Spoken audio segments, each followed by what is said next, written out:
দেশের বর্তমান পরিস্থিতি নিয়ে মন ভালো নেই অভিনেত্রী বিদ্যা সিনহা মিমের। সামাজিক যোগাযোগ মাধ্যমে ও ব্যক্তিগতভাবে বন্যায় ক্ষতিগ্রস্ত জনগণের পাশে দাঁড়িয়েছেন তিনি। ফিরেছেন কাজেও। তবে কাঁধে কাঁধ মিলিয়ে ক্ষতিগ্রস্ত মানুষের পাশে দাঁড়ানোর সবার যে চেষ্টা তা হৃদয় জয় করেছে এই নায়িকার। স্মরণকালের ভয়াবহ বন্যায় ফেনী, নোয়াখালী, লক্ষ্মীপুর, কুমিল্লা, ব্রাহ্মণবাড়িয়া, খাগড়াছড়ি সহ আশেপাশের জেলাগুলো প্লাবিত হয়েছে। পানিবন্দী হয়ে আছে প্রায় 1.5 কোটি মানুষ। এই মানবিক বিপর্যয়ে বন্যা দুর্গতদের পাশে দাঁড়িয়েছেন দেশের সব শ্রেণী পেশার মানুষ। সাহায্যের হাত বাড়িয়ে দিয়েছেন দেশের চলচ্চিত্র শিল্পী, অভিনেতা, অভিনেত্রীরাও। স্যান্ডেলিনা সো, রূপচর্চায় আভিজাত্য। তাদের মধ্যে একজন চিত্রনায়িকা বিদ্যা সিনহা মিমও। কালবেলাকে নিজের অনুভূতি ব্যক্ত করেছেন তিনি। বলেন, নতুন বাংলাদেশ মিমকে আশান্বিত করেছে। তার মতে এভাবে এক হয়ে সবাই সংঘবদ্ধ হয়ে মানুষের পাশে থাকলে দেশ অনেক দূরে এগিয়ে যাবে। এ বিষয়ে মিম বলেন, নতুন বাংলাদেশ সবাইকে শক্তিশালী করে তুলেছে। আমার মনে হয় এখন আর কেউ একা অনুভব করবে না।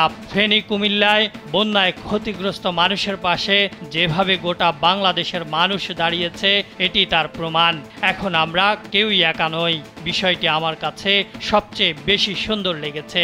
এছাড়া শিল্পী সমাজ যে যেভাবে পেরেছে তাদের পাশে দাঁড়িয়েছে।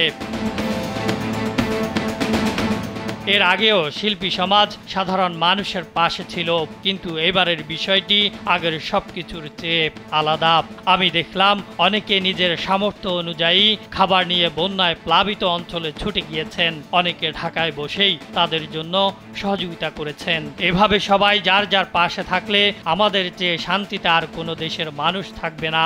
এই একতা ধরে রাখার চেষ্টা করতে হবে। এর চেষ্টাই আমাদের এগিয়ে নিয়ে যাবে। কাজে ফেরা নিয়ে এই অভিনেত্রী বলেন, অনেকদিন পর কাজে ফিরেছি, কিন্তু মনের মধ্যে ক্ষতিগ্রস্ত মানুষের আর্তনাদ আমাকে মর্মাহত করে তুলছে প্রতিনিয়ত। তারপরও তো কাজে ফিরতে হবে।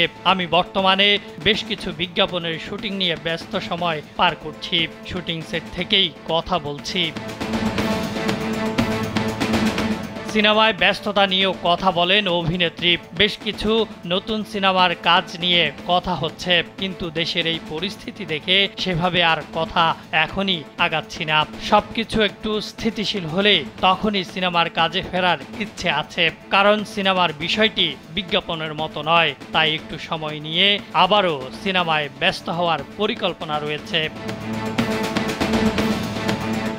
বন্যায় 12 জেলায় মোট ক্ষতিগ্রস্তের সংখ্যা প্রায় 1.5 কোটি মানুষ। ক্ষতিগ্রস্ত 9,44,548টি পরিবার। 3,527টি আশ্রয় কেন্দ্রে 2,84,888 জন আশ্রয় নিয়েছে। বিনোদন ডেস্ক, কালবেলা।